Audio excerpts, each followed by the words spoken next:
today's Canadian boxing landscape, there's no question that Quebec is the hotbed of fighting talent. However, it wasn't long ago that Ontario was producing a bevy of world-class operators. One of the most accomplished Ontario fighters is Fitz Vanderpool, who returns to the ring at the age of 44 on September 15th, trying to march his way back to the Canadian title gold he first put around his waist in 1996. Though Vanderpool was accomplished and a stellar draw domestically, it was his matchup against former light middleweight champion Fernando Vargas that thrust him into the international spotlight under the HBO banner. Unfortunately, his biggest night and his biggest payday didn't go quite as planned. They had it set up. They said it was a setup, but a setup backwards is an upset. So that's what we were in there to do, right? Bring the upset. It was a 6-round stoppage, right? The referee stopped it in the 6th round, and it was a premature stoppage, as anyone who watched the fight can see. But leading up to the fight, there were a lot of things that had went wrong heading into the fight. I mean, I had a 2-month camp heading into that, and I had bruised my ribs in the training camp at the last, probably 3 days before the fight sparring session I had. And, you know, I wasn't about to set that off because I had spent 2 months, a grueling, rough 2 months in training camp, and I didn't want to go through that again.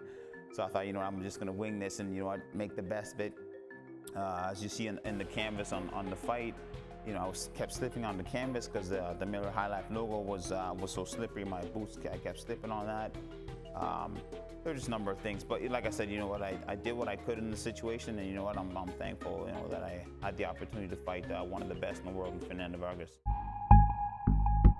Consecutive stoppage losses to Marco Antonio Rubio and Marco Avendano followed, and Vanderpool went into retirement. But 7 years later, the whip decided he wanted to give it another crack.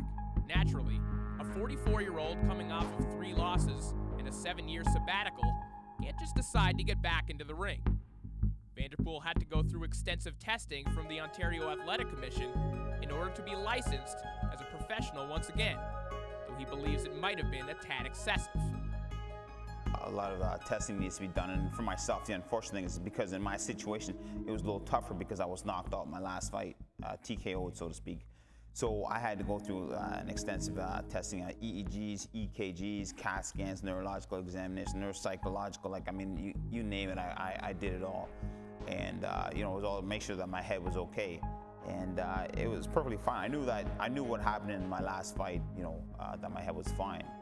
There's no doubt about that. So, I mean, just going through all the testing was just a formality, but it took me quite a while to get all that testing done and to finally be able to, you know, to get to the final stage where I had to go through a skills assessment on top of that, which I passed that with flying colors, and, you know, I'm sitting right now ready to go in. Though it was less than a month prior to his comeback that paperwork was finalized by the commission, his return at the Sleeman Center in Guelph, Ontario, against fellow Ontario fighter Phil Rose has been given the green light. In just a few short weeks, he'll shake off the ring rust against an opponent who is 14 years younger. I've been rejuvenated, like my batteries are charged. I'm actually using this product by Salas that's helped me feel younger, feel better, recuperating my body, and I feel great. Like, I mean, I'm excited. This is gonna be great. I maintain that, you know, at 40, I'd be the best in this country, and when I see what's out there, like these younger guys, I think they need a little guidance. But, you know, I mean, it's a little bit of the pizzazz in the show, right? And, you know, I don't see that in these guys right now. So I know that at the caliber they're at, what I can bring back to the table is going to be a great game. You know, a guy like Phil Rose, he's a big, strong guy. He's strong, he's big. He'll be coming in, you know, sending those shots, bringing those haymakers. He's a strong fighter. But, you know, I mean, with a name like Rose, I mean, he may wilt under the pressure of the whip. You know, so you gotta be careful. Vanderpool is one of many fighters in their 40s who have attempted a comeback to the squared circle. But he warns former pros like him that for most, retirement is the best option. Now, you know there's only one now, brother. You know, there's only one whip, right? Because, you know, I mean, really, for young fighters or for fighters who retired in their 40s, I say, you know, do not try this at home. Do not try to come back in your 40s and do this, okay? Because it can only be done by one.